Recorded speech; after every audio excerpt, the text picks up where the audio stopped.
We've confused having 257 radio and 24 TV stations on our airwaves with the existence of a free and independent press in Ghana, when indeed the reality is that governments still control the media, even though the Constitution explicitly forbids this.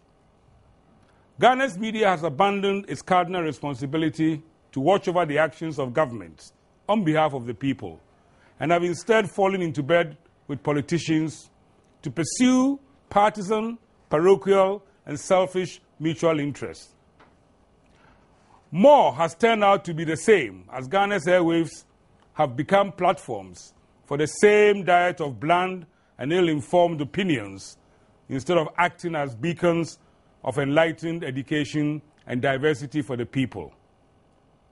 Our media has well and truly become the jungle that it was predicted to be, not because of the liberation of the airwaves, but because of the failure to pass laws to regulate and protect the independence of the media. Good evening and welcome to Tarzan's Take. The questions I want to put on the table today are: how and why have governments sabotaged the freedom and independence of the media guaranteed by our Constitution? And what impediments and dangers do these hold for both the people and the media practitioners? Why has the media voluntarily become the mouthpieces of the very politicians whose actions they are supposed to scrutinize on behalf of our people?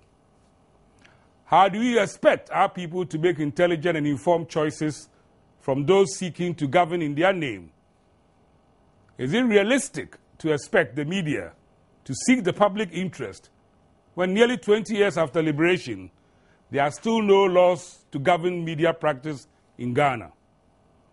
Joining me tonight to discuss these very weighty matters are Professor Kwame Karikari, the Director of the Media Foundation for West Africa and former Director General of the Ghana Broadcasting Corporation, and Mr. Yabuadu Ayabuafo, the President's roommate, former editor of the Daily Graphic, and former Executive Secretary of the National Media Commission.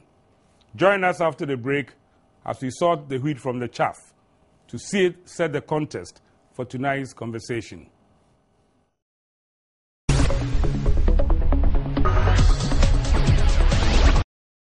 Ghana today has more than 150 radio and TV stations offering choice and plurality of content and opinion to the people. It has been established that more than 87% of the people get their political news, information and education from radio and TV.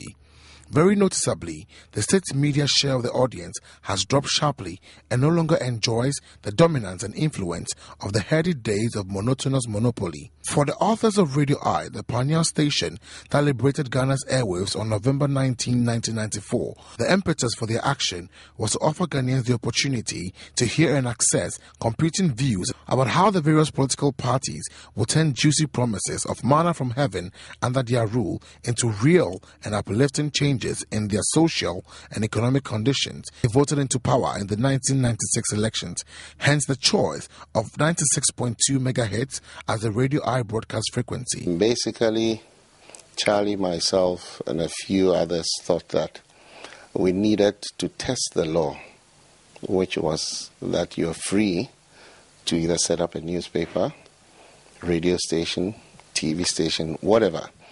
The only stipulation was that there needed to be a regulator to regulate the wave bands. So we did right, and a lot of people don't know this. We did everything by the book. It wasn't a pirate station. We did right to the authorities then and stated that we wanted to get on air, and we'd chosen 96.2. Is it free? Is it available? Anyway, they never replied. We wrote to them and said that we're about to go on air. We haven't heard from you. We should assume, therefore, that everything is okay. Obviously, people didn't think we were serious, but they woke up one morning and suddenly discovered that almost all the taxis in Accra were tuned to the other station, the news station. And can you imagine what that meant? Until then, there had been no other station than the GBC. Today, as we speak, there must be about 30 radio stations in Accra alone. nationwide there must be over 100 radio stations since 1995. A period of less than 20 years. You've had an explosion of about over 100 radio stations in the country. Until we redemocratized in 1993, or just before we redemocratized, what we found was a media landscape that was a virtual state monopoly. And then in 1991, when the newspaper law was repealed, which was the first significant milestone, and it was even before we started our Fourth Republic, we began to see newspapers mushrooming, and so that by the time we had elections at the end of 1992, we found a lot of people,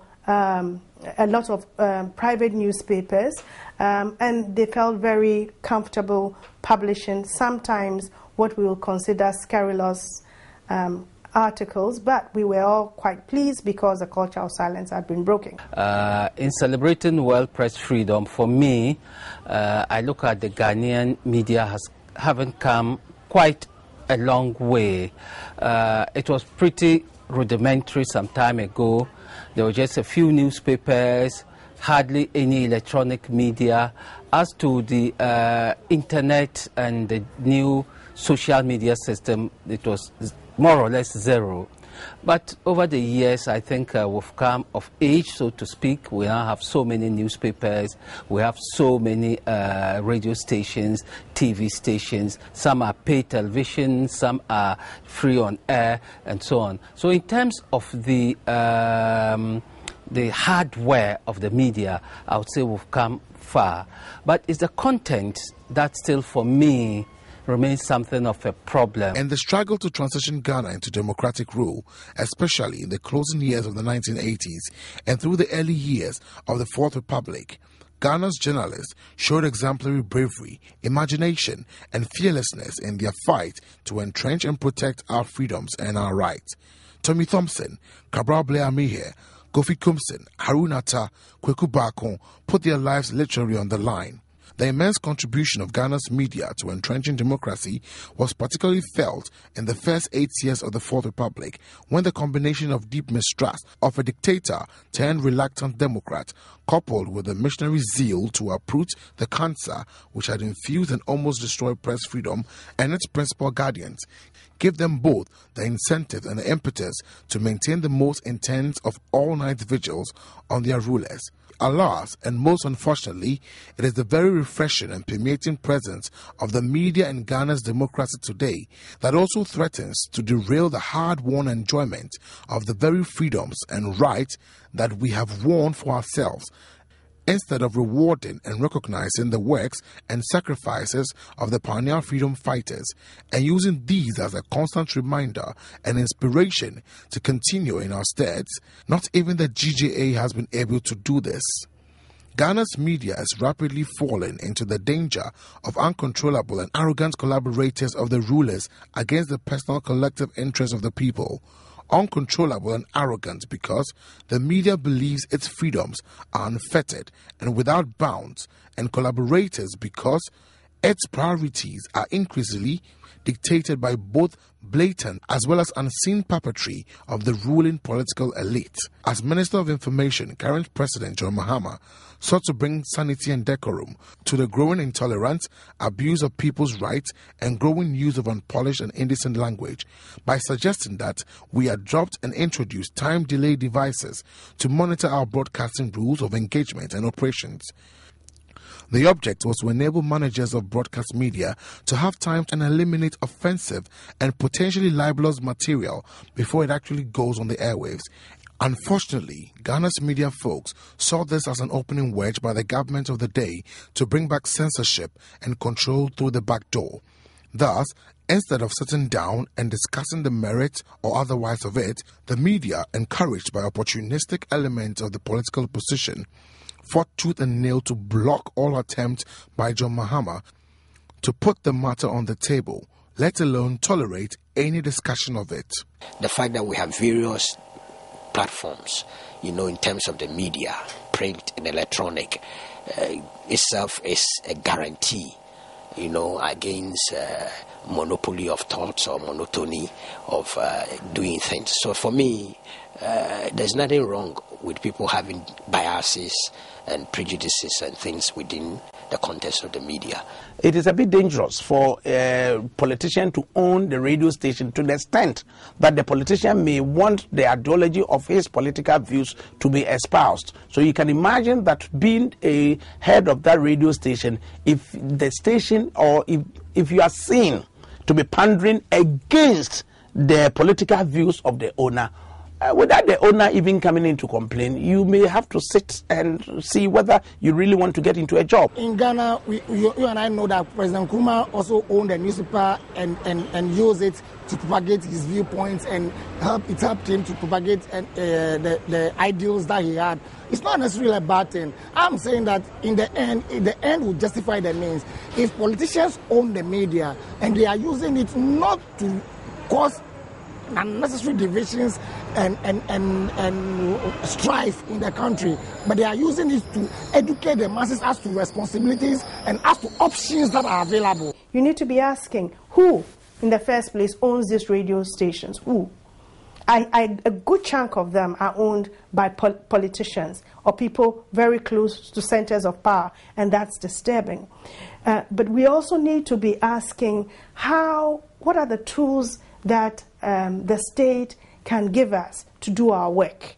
And some of it is policy, good media policy, good media laws. So it brings us to, why don't we have a right of information bill? Or why don't we have a broadcast bill that will bring sanity to the broadcast sector? Yes, there is the perception, there is the thought, there is a belief that the ownership of media plays a certain role as in determining determining the editorial policy of the station. It happens everywhere in the world. Every media organization has its own editorial policy. But if you are a player in the industry, you must ask yourself, this obviously might be the editorial policy of the station, but is it within the accepted norms, the guidelines, the rules that governs the industry? That is what I believe in. The issue, therefore, for me is not who owns what, but what the media is used to do. We all remember one of the biggest problems on the continent was when the media was used in Rwanda to instigate genocide. So the media ownership as such, for me, does not pose a problem. What poses a problem is what the media is used to do. We have the example in this country when there was no independent media and the state-owned media were used by governments, especially during the military regimes, to clobber citizens all over the country. But now things have changed. State ownership has now come under the control of the National Media Commission. The state cannot use the media as they used to do. When governments changed in 2001, Nana Akufo-Addo, responding to general public concern about the misuse and abuse in the media, especially and trampling upon the rights and reputations of many Ghanaians, sought to give legal teeth to the policing powers of the National Media Commission to oversee the media. Ghana's media has traveled into the jungle and quagmire. No law to regulate the broadcasting industry. No limit to how far FM stations can transmit. No rules as to what and when to put on as content. No control of language, accuracy, or legality of what goes out. No enforcement to constitutional rights to equal weight of accusation and rejoinder. No control on bad language or offensive behavior. No enforcement of people's rights by a seemingly cowed and blackmailed judiciary. In the aftermath of the supposed final exit of the dictator, the media forgot about its true role and purpose in a democracy, namely, to act as the guardians of the people's rights and monitors of the government's performance. Instead, Ghana's media began to crawl into bed with the political class, taking up every vociferous and partisan positions as public prosecutors and persecutors of the political opponents of their paymasters. Do you remember Komla Dumo, the boss player of Joy 99.7, and his famous tape and the 5 million cedi bribe demand made of a Lebanese businessman by a journalist? How I wish I could say the story ended with Komla Dumo's exposure and the media return to its expected role as the watchman over the actions of their rulers.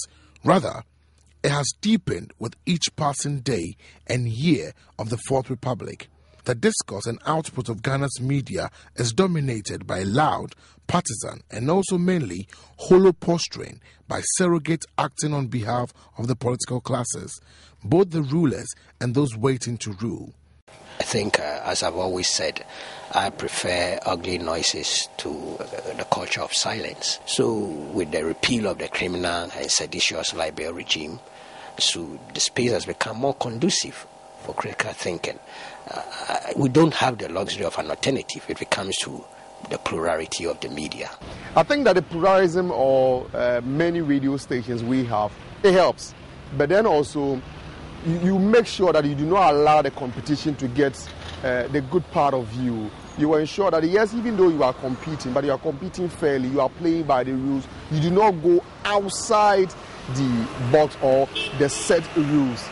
That is what I believe in. All that a smart government needs to do is to adopt a carrot and stick strategy of threatening to throw the bucket at any roving media house if they believe they are not playing ball. That is, withdrawal of juicy advertising contract, but actually taking no specific action that may be construed as suppression of press freedom. Going forward, we need to pass the Freedom of Information Bill so it becomes law. That would be a significant expansion of the theater for media operations. And we also need to pass the broadcasting law, which would seek to remove some of the limitations that still afflict the Ghanaian media. I don't see how you're going to avoid the infiltration of politics into some of the media, be it radio station or TV station. But I think consumers should be the ones that dictate what survives and what doesn't survive. You know, as I say, walk the talk. If we don't like a way in which a certain radio station is behaving, let's demonstrate it by just boycotting it. You know, that's the same attitude we had in setting up Radio I. What has given oxygen to these slanted newspapers is the phenomenon which we call the newspaper review. So people publish some 500 copies of a newspaper, which really would not make you any money. But they get mileage because the messages in the newspaper, especially at the front pages, are carried by radio stations, which use them in their political discussions. And because the political discussions are so popular, most of the political class and the huge chunk of Ghanaians are hooked onto radio stations in the morning because of the political discussions. And the meat for the political discussions is the newspaper headlines. So it gives these partisan newspapers some lifeline. Yes, it's been good. Indices always rate us highly, but there are disturbing trends as well. I mean, I was surprised that journalists in Ghana didn't protest loudly when I read in the newspapers two things. The Ministry of Information giving laptops to journalists. I think Gilbert did make a statement and I was very gratified. You know, it was an opportunity to ask the minister what happened to the Media Development Fund that is supposed to be created to help develop the media, because there's no question in my mind that the media has to be developed. There's no question in my mind that the media industries are too weak to be able to do the kinds of watchdog things, the kind of accountability roles they ought to be playing in a democracy. The examples of the travails of Joy FM in the former and Oman FM in the latter should serve as a timely warning to Ghana's media that coming events cast their shadows, and that the media should take urgent steps to get out of the same bed with the political class and return to its noble role as the people's watchman.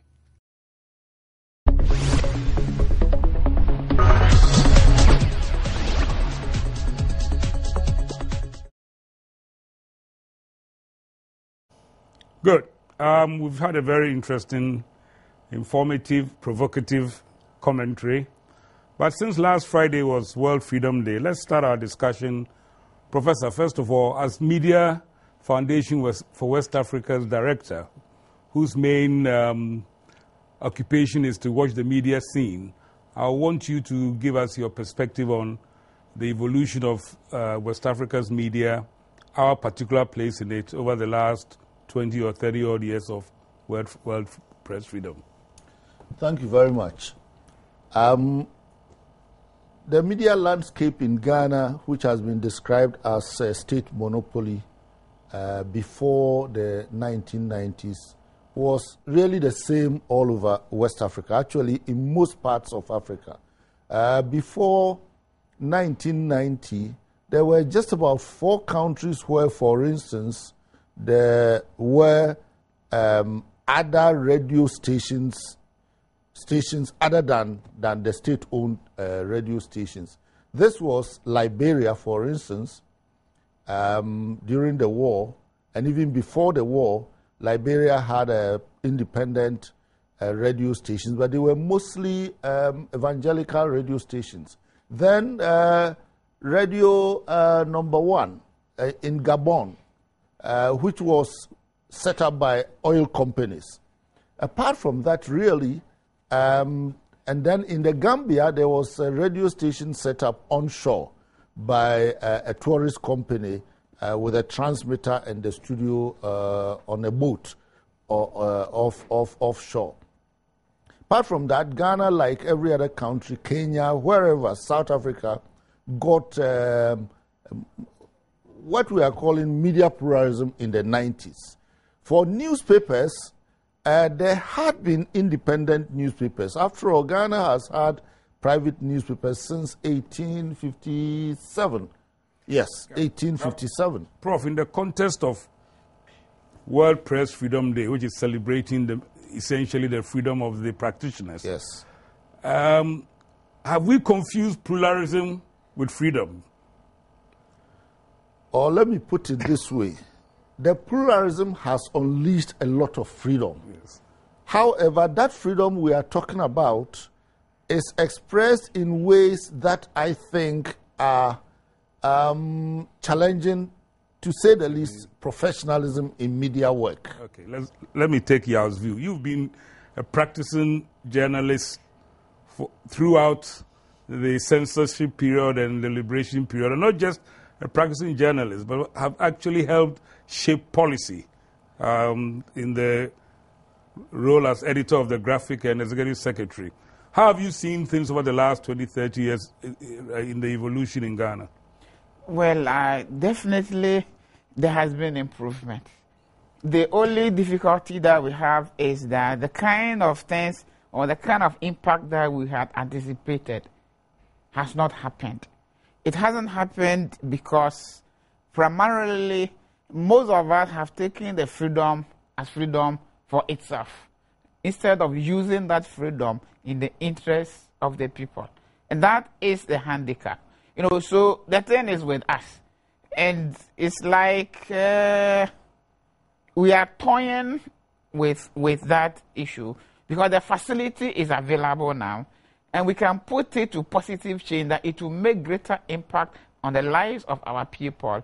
Unfortunately, because we have not understood it properly, we are not using it in the best interest of the people. Kwame, just one last, I want to bring us back to, I think that in spite of the fact that, if you like, governments have got, exert some kind of residual control, in relation to other countries, perhaps because our governments have not been so, if you like, draconian with our press people, maybe we don't sense the danger, or maybe we are making too much fuss here about the situation. Well, governments, in a sense, you are right. Apart from your own experience, of course, before yeah, well, freedom. Those yes. were different days yes, altogether. Okay. Now, I think that what is happening is that government influence is there, because it's not very easy for government now to directly dictate to even the state-owned media. But government influence is there. Perhaps it's even more there now through the private sector of the media than through the state-owned media. And this may come in so many different ways. For instance, the control of ownership of radio stations.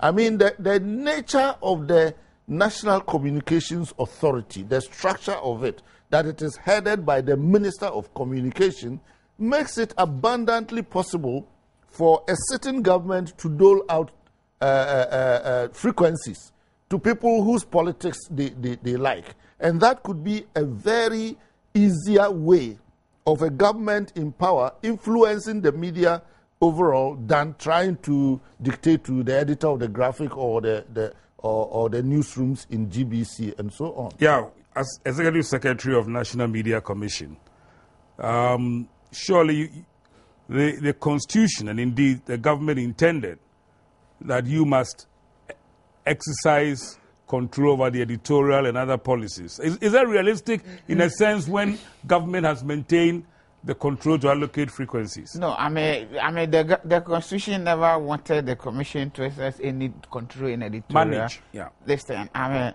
mean the question was about managing the spectrum in terms of allocation of frequency. In fact, that has been a moot point, and I mean at the Commission, it was one of the reasons why the National Media Commission refused to appoint a member to the National Communications Authority. Because our thinking at the time was that the National Media Commission was a constitutional body. The National Communications Authority is a secretion of statute. So it was inferior to the Commission. And what is worse, the minister could, even if all the membership of the Commission, with all the intelligence, make any decision which is displeasing to the minister, the minister is empowered to put the thing down and veto it.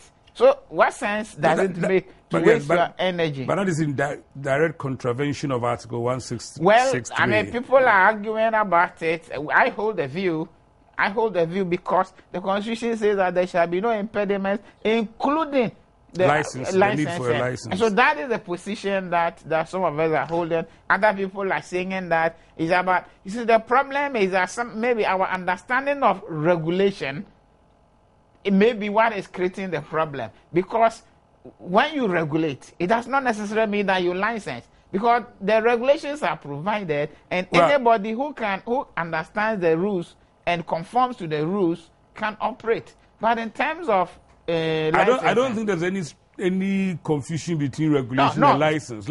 No, I'm saying that because Ghana is not unanimous on this. There are some who are steeped in their belief that the NCA is right. And there are others who are arguing that the NCA is not. The question I was really asking you, Reid, was that the Constitution gives certain specific functions to the National Media Commission. Yeah. Yes. How is the execution of those functions impeded by the politicians sequestrating the allocation of frequencies for themselves? It was a clever thing that was done by government at the time, because in the Constitution it talks about press, publications, and other media. In the law, the National Media Commissions Act, it talks about press and other publications. So it takes away other media. So in terms of the National Media Commission law, it has no authority in terms of allocating or managing the spectrum for radio. But on the other hand, it has responsibility to manage what goes on radio, and that is the dichotomy. Because if I have no interest in how the frequencies are allocated, how am I mandated to monitor what goes on after somebody else had given anybody? I mean, the phrasing of those provisions in the constitutions and in the statute were because when the Constitution was drafted, there were no independent broadcasting system. So I suspect that the framers assumed that all we had and were going to have was GBC. And GBC's place was very clear in the old system. you know, this specific article, it derives from the 69 Constitution. It was also repeated in the 79 Constitution, and then was done in the 92. Yeah. Now, my specific understanding, you are the lawyer, tell me, isn't the Constitution take precedence over any law which is inconsistent? And the Constitution specifically says that there shall be no need for a license, which in any dictionary you look at talks about permission. But what I'm saying is that there shall be no need for licensing of the press and other media. Yes. I'm saying that confusion arose from the fact that historically our complaint has been the licensing of newspapers. And so the framers of the Constitution were concerned mostly, I believe, with newspapers. And because we didn't have independent electronic media, they could not conceptualize the statement. The specific words were any medium of mass communication. Yes. They were very specific. Yes. No, you see, that is the problem that we're dealing with. For instance, you know that under the SMC, the electronic media had been opened. Yes. How nobody knew that. Our friend had done that, yes. Yeah. And how nobody took advantage of it until the 19... So for us, when we're talking about history of the electronic media, and you ask anybody, he will refer to the 1982 Constitution as the first time that it was liberalized. Unfortunately, it was done so many years back. No. Let's not confuse the law with the action. No. Let me tell you why. Because Kwame will tell you that I went to his workshop and I told him they were talking too much English and I was going to start a radio station. Yeah, but what I'm saying is this, that because some of these things, we're talking about the average Ghanaian.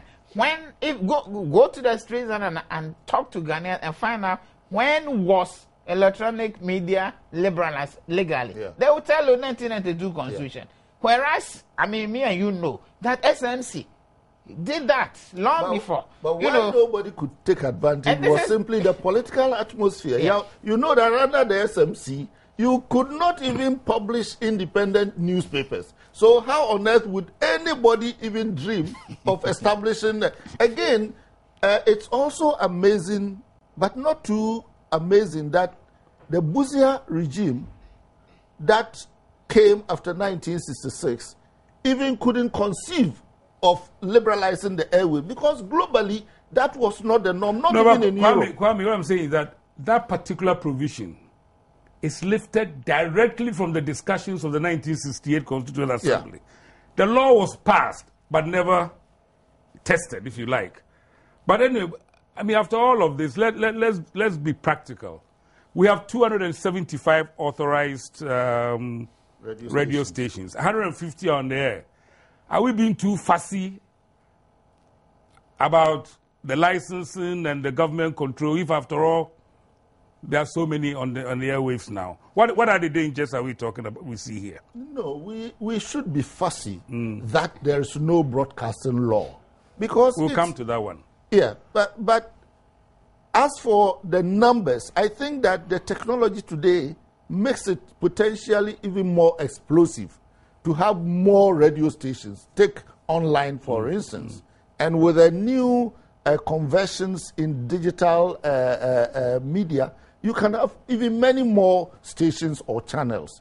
So the numbers are not the issue. But no, not the number. I'm saying, do we need to fear governments if we got so many? No, the point is that you said that we come to the law. But the law is a critical point, because, I mean, some of the commentary that went on before we started, people were saying that it doesn't matter who owns what. But that is the danger.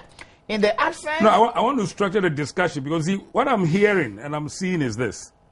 Whether it is license or permission or regulation, maybe it doesn't really matter. It does. But that's the point. I mean, it matters. Where does it matter? No, it matters because between regulations and licensing, it's not the same. Yeah. And that's why I was saying that in a regulatory environment, we make the regulations, and every one of us conforms for as long as we conform. In a licensing regime, it depends on somebody saying that yes or no. I understand all of that, but we have 275 No, but authorized. that is the problem that Prof was alluding to. Yes. Because who gets what is the danger. That's exactly That is the danger, because very if we want to find out who are the owners of these two something, we realize that they are very few. And that it is not that number of people. That it does not reflect the multiplicity that we are talking about. That's exactly what I was trying to drive at. So and clearly, in any case, you will not even get the information about who owns what if you try today. You may not. what about the dangers of what we've been witnessing recently with both the direct and indirect threats to what is perceived as an against station, on my FM, for example? There have been direct threats issued by the NCA against it. But also the owner of that same channel It's a political complains that their station has been, what do they call it? Their stations has been interfered with. Their stations have been, their transmissions have been cut off. Again, I've seen a statement by the NCA saying they are not responsible. But again, it becomes difficult to say who is not responsible, because so many things about the allocation of frequencies and how the authorities do their work are not transparent. Good. You know, so we still need to make a fuss about the issue you are raising. And you know, when the issue of Joy FM multimedia came, the government said they have said something, and therefore they won't cooperate with them, they won't invite them to the assignment. And that was another problem. Here is a government which is owned by all of us, deciding which station that it will invite to cover his assignment, when he has an obligation to all of us. Fantastic. So those of us who listen to Joy, for instance, if government blacks them out and government functions are going on, how do we assess those things? These are rare dangers. I think it's good. But now let's move on. You see, if we look at the commentary, I hold the view that it has become too partisan. Many of the professionals that didn't seem to see, even my own founding colleague was not too worried about the issue of direct partisanship. And what's your take on it, Yao? No, it is, you see, particularly in the absence of regulations, it is dangerous.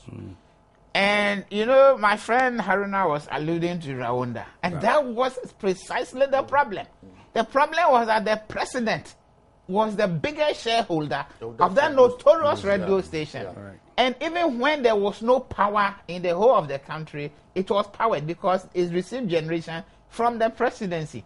Now, if you say that it doesn't matter, and so anybody, that can be dangerous. So in the first place, we need to have regulations. And therefore, if we have strong regulations whereby everybody is conforming to the rules, then maybe the ownership then may not be too much. But in the absence of rules, we should not toy with who owns what. Very dangerous. Let me get your comment, because as Director General of GBC, you are obliged to give balance. That was part of your obligation.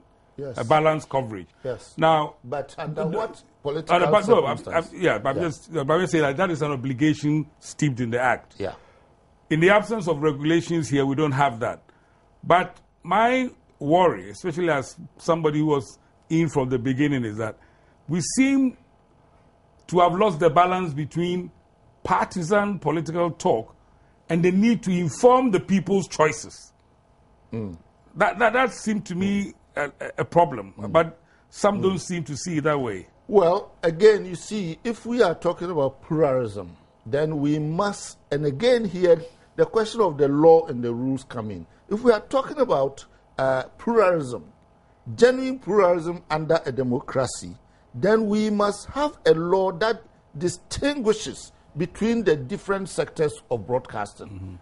Public service, commercial, and community. Now, because I think the political class or leaderships are not interested in a true pluralism because they are able to bribe their way through mostly the commercial system, they don't care. Otherwise, the issue of balance and so on would be really, strictly speaking, the preserve of the public service. The public service would have to do activities that satisfy the broad spectrum of social, political, economic, or whatever interests. Then the community stations, which are not supposed to be commercially influenced, would also be open and above board in the communities where they are. And then the commercial stations, for as long as there are regulations, could include political stations, religious stations, or whatnot, provided that they are broadcasting according to rules that are laid down and that are transparent and that are enforced by a regulatory agency. But are we saying, yeah, that we cannot have partisanship without informing the public? Are the two exclusive? You can have very partisan positions but still be able to inform the people's choices. Definitely they are not mutually exclusive. Yeah. The danger we have is that everything that we talk about, we take polls. We look at it from a party perspective, even when no party is required. So even the color of the water at any given time, it is because of which party, that's why it is like that. The length of doomso is determined by the number of ministers. Instead of looking at the quality, because whether it is this government or that government, the technical people may not necessarily change. They may change the administrative people there, but the real people who do the work are the same. You know, so sometimes we need to inform ourselves that even in the midst of politics, we can educate ourselves. But we are unwilling to do that because to do that is to give concession to the other party. And that is one of the base, you know, so that even when you are speaking independently, and while the statement that you are saying favors a certain cause, you are branded as pro-this or anti-that. Let's just take just take 1 second, Kwame, before you come in. Listen to your roommate's take on this matter.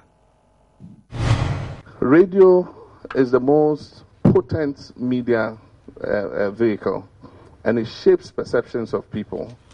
And so even more than newspapers, radio must get it right in terms of shaping our people's perceptions.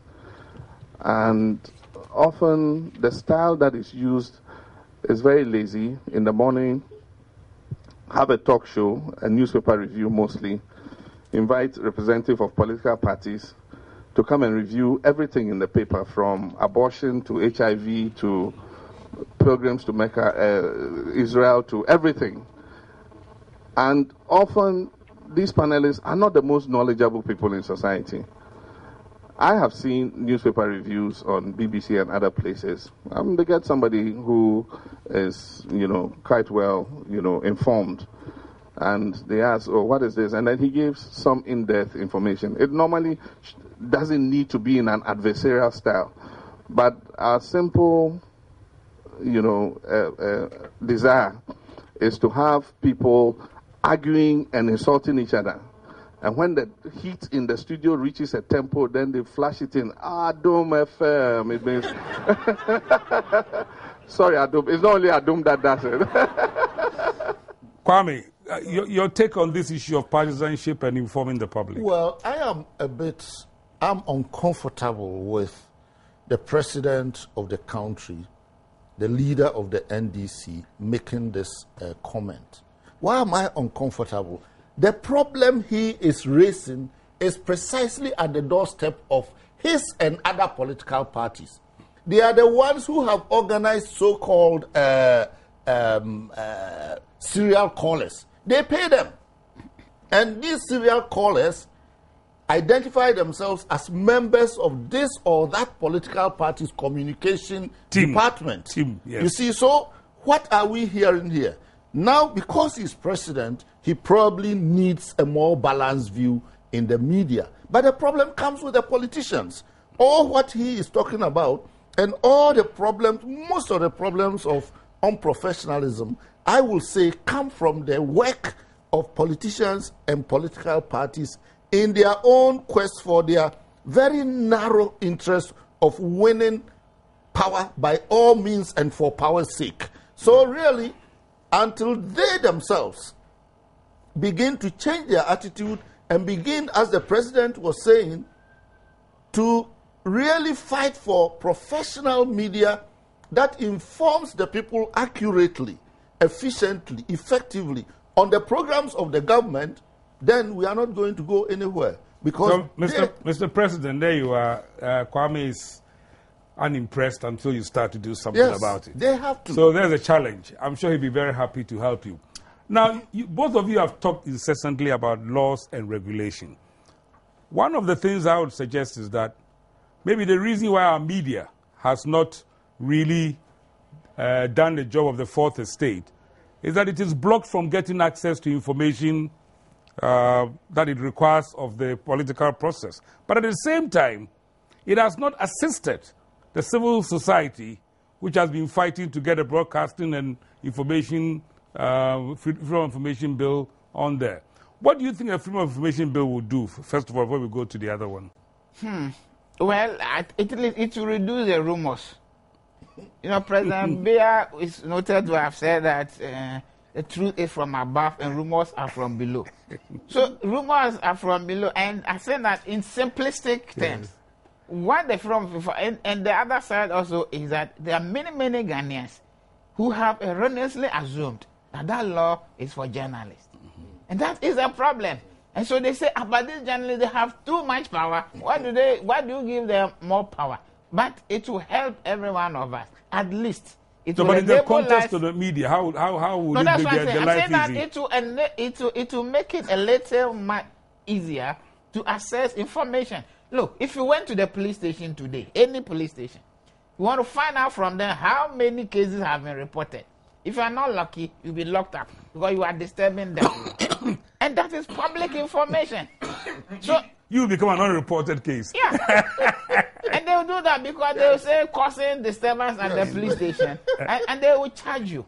You know. Kwame, you've been at the very heart of this fight for your freedom. But I mean, let me state for the record that both governments of both persuasions have been obfuscating about this. So tell us a little bit more about the fight. That you see, first of all, the demand for a right to information law has been going on for about 9 years now. That's almost half of the life of the Fourth Republic as you have it. The drafts of the bill have gone through so many changes. Currently, there is something before Parliament. Now, there is a coalition of civil society organizations to which I belong. We've been working with them and with a joint committee of Parliament to work on this.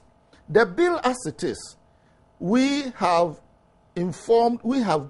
proposed a whole series of amendments to the bill, which the joint parliamentary committees agreed to, but refused in Parliament to insert them. They agreed to us in meeting, but refused to insert them. So the bill as it is now, our coalition is saying that government should not pass it as it is without the amendments proposed. If government passes the bill as it is without those amendments, Charles, I will tell you that it would be better we don't have that law than to have that law passed based on the current bill. Because if that bill is passed into law, actually we will say that the government or Parliament has passed a law to stop people's right from accessing information. It's a bad bill. Hence your view that the political classes have colluded to stop. The exemptions are such that, you know. But why is Parliament, which is supposed to be independent of the executive, agreeing with you and they're not doing it right? That is the dilemma of this thing. Because from both parties, I think both parties have been in government and out of government. And as Prof said, I've been part of the coalition for a long time. We have met them, MPs, in seminars, where they have secretly conspired with us to do this or to do that. But they fear you. No, not the fear. They make suggestions there, but they say it will be difficult. And the biggest problem that we are facing is one of the provisions in the Constitution that does not allow independent people to make proposals for legislation in Parliament. And it must only come from the executive. No, it doesn't allow them. No, it does not. It limits them because it says that if, in the view of the person presiding, And if you can remember, in the last parliament, where even an amendment to a law was seen as imposing a liability, and the speaker was overruling it to the extent that people were threatening. No, but that is the reality. We need to remove that law. We need to remove that provision from our constitution. What it says is that you cannot make a charge on our consolidated fund. Any law that would impose a charge. Yes, but even the paper, the paper it's a charge. Wouldn't it cost money? I just want us to be correct in what it says and the implication. Then the implication. I was giving the meaning rather than the word, because I'm saying that anything that will be a cost to the state must have the support of the executive before you can look at that. So that is very, very limited. We are straining to Parliament being a toothless bulldog. But but the problem is that our Parliament since 1993 has not demonstrated any independence. Let's bring that discussion back to the media, please. But it is about the media also, because we need to state the fact that Parliament has played a subservient role to the executive at all times because of the possibility of somebody being appointed as a minister. I think you see, the more interesting part of this discussion is the parliamentarians who talk from both sides of their mouths. Say, what can we do about them? Because in the context of the information bill you're talking about, it is important we expose and take action. Maybe we need to publish the list of all MPs who have contributed for the period of the coalition in terms of some of the suggestions that they have made in plenaries and in sessions. Please. And publish that so that... I'm saying that it's one of the ways. I understand what you're saying. This kind of programming, I want us to be saying, how do we remove the impediments? By all means, we say we need an information bill. Yes. We've seen the impediments. How do we make progress? Well, two things I want to say. One is that I think at the base of the problem with Parliament is that we are yet possibly to have a crop of parliamentarians who have certain principles and ideals to pursue in Parliament. You see, if you have people going into Parliament just for the belly, this is what you have. But if you have people going into Parliament because they have some ideals of how to move this democracy forward, because when you move that democracy forward, eventually the belly will be full. But if people are putting the belly first before the democracy, you will not go anywhere with a kind of legislature that is not interested in expanding the frontiers of freedom. Secondly, I think that perhaps, again, we come back to the media and their professional capacity. Because to expose what parliamentarian is dozing or what parliamentarian is saying this or that for this or that bill, it's only the media who can do that kind of exposition. Right. It's not enough for people to go to Parliament and just record, like in the Hansard, who is saying what. It's important that the reporters there are so schooled that they can analyze the expressions and the contributions of MPs in Parliament for the public to learn from. So until we expose these things, Parliament will never be as sharp as we want it to be. We have 2 or 3 minutes. We both talked a lot about law. I'm very worried about the fact that FM stations are meant to be local, but you can drive as far as Konongo and Place and get things, and the content is uncontrolled. So can we sort of spend the last part of our discussion talk about what a broadcasting law would do to improve media practice and also the independence of the media? Let's start with you, Yao. Well, you know what? The phenomenon that you are talking about is not only about that. It's about even the fact that they boast. They boast on their airwaves that we reach here, we reach here. When they know that it is against the rules, And do we have any rules? No, at least for them, in terms of the reach, at least that one the NCA has defined for them. And what we need to do is the regulations that we're talking about are regulations that talk about how to package content, not necessarily telling you what you put there, but in terms of politics, in terms of economy, in terms of culture, in terms of all those things, at least there's some level of understanding that you cannot do more of this, and that at least if you want to do, say, a radio in Accra, at least there must be guy in it. even if it is 1 hour. Yeah. If you are in, I'm told we ran out of time, so let me give Kwame the last word on the issue of broadcasting law. Well, I think that we need that. And I have also, and I think Yaa was also involved in the coalition that has developed the broadcasting, a draft for a bill. Of course, again, the bill, that draft has gone through many changes and is currently, I think, in the Attorney General's office or the President's office before going to Parliament. And all of those provisions are there. But we must be realistic.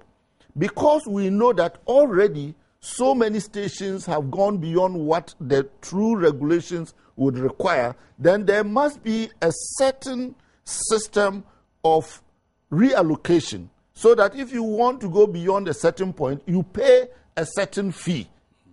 So over a period of time, we can administer it sensibly, and then after a while, maybe bring sanity to the whole map of broadcasting allocation in the country.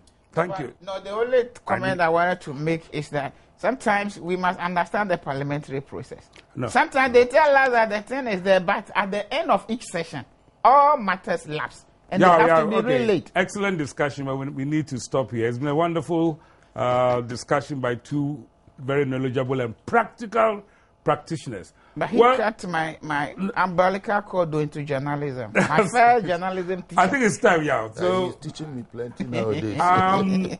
Viewers, fantastic. First of all, I am glad that the jungle in Ghana's media is not Tarzan's making. But clearly, from the discussion we've had tonight, it seems to us that those who rule us and those who must watch over those who rule us are, for some reason or the other, in bed to ensure that sanity does not come to our airwaves. Yes, there are many, many stations. Yes, we have pluralism. But the hidden arm of control seems to be adding to confusion to serve the interest of the politicians. You've been watching Tarzan's Take. If you have been enjoying it, thank you very much. See you again next Sunday.